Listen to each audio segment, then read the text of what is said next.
The vast chateau park was then closed to the public. Numerous signs forbade entry, chains hung on the main gate, and the German administrator reprimanded a village girl who was collecting brushwood at the edge of the forest.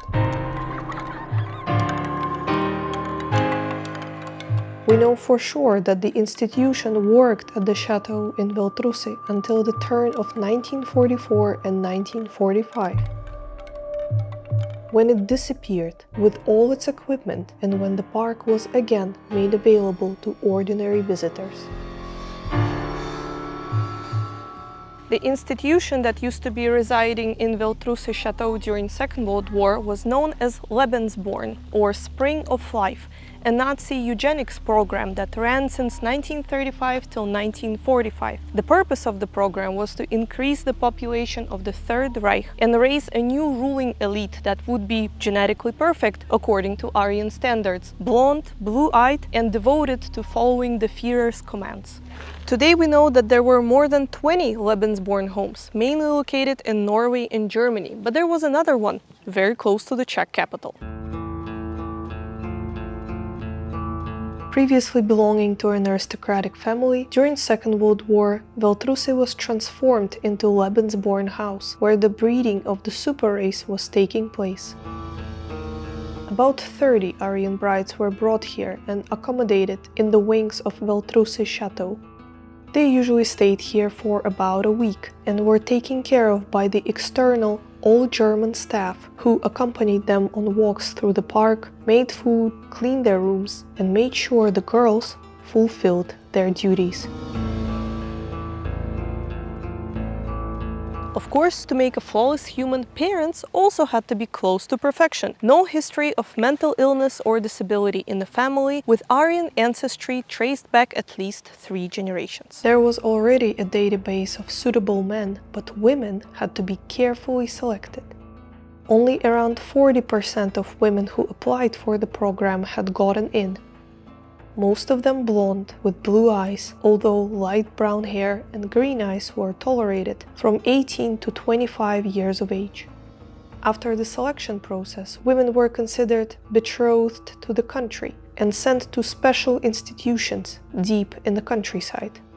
Here, 30 perfect German girls wearing uniforms would be awaiting their suitors, chosen SS officers, who were brought here as a reward for their invaluable service. The visit would usually last several days. During that time, they would drink, eat, dance, go for swims, and of course, fulfill their obligations in the rooms of the chateau. If the bonding was successful, the girls would leave and a new batch would be brought over here. Despite the fact that Veltrusy territory was closed off by a chained gate, locals had quickly gotten the gist of what was going on inside. A girl witnessed that one evening when the soldiers arrived to Veltrusy, the staff decided to choose the couples by giving men and women numbers at random and pairing those who had gotten same numbers. One girl was not pleased with the results of the selection and refused to go with a soldier, but the staff was not having it. They dragged her inside and forced her into the room. Another historical account says that one of the brides of the Reich shared that she was heavily persuaded to sign up for the program. It is actually hard to say how many Lebensborn women went into the program willingly, but whatever the number, it was not high enough for the head of the program, Heinrich Himmler. Himmler encouraged his officers to have at least 4 children, legitimate or not, and himself had 2 kids born out of wedlock. But not everyone in the very conservative German society of that time was happy with such an initiative.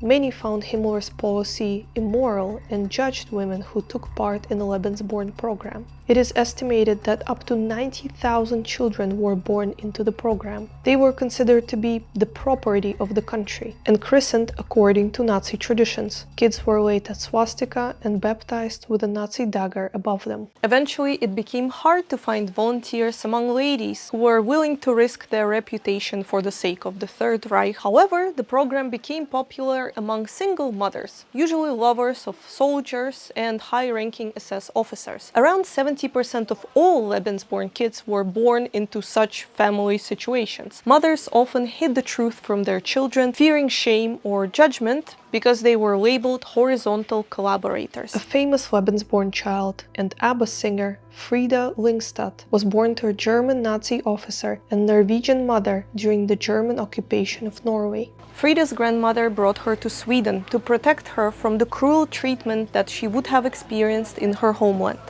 In Norway, where most Lebensborn homes were located, children of the program were sent to insane asylums after Second World War and labeled as children of shame. There they were subjected to unimaginable things. Some kids later reported that they were tied to their beds for hours on end and experienced all kinds of abuse. But that's not it. Lebensborn program had a second part. As the plans of Himmler to increase the German population had not brought the desired results, an order to kidnap children who would fit the Aryan standards was put forward. Historians say that around 400,000 kids were taken away from their families in Poland, Soviet Union, and Czech lands. All of them went through Germanization, and only a few of them were able to return to their home countries after the war. Till this day, people who are well into their 70s and 80s are discovering the harsh truth about their childhoods. Herman Ludeking, born Roman Roshatowski, was one of the children deemed genetically valuable by Nazis. We don't know how many kids went through Lebensborn program, but it's safe to say that it changed their lives for the worst. They were abandoned, abused, and orphaned. And even though there are public programs nowadays that try to break the stigma around the Lebensborn kids, there's even a computer game where you can try to survive the life of Lebensborn child, many people are still silenced. Lebensborn remains a mystery. After Second World War, all the evidence of Lebensborn program was destroyed. Nowadays, Veltrusse Chateau has no traces of its dark past.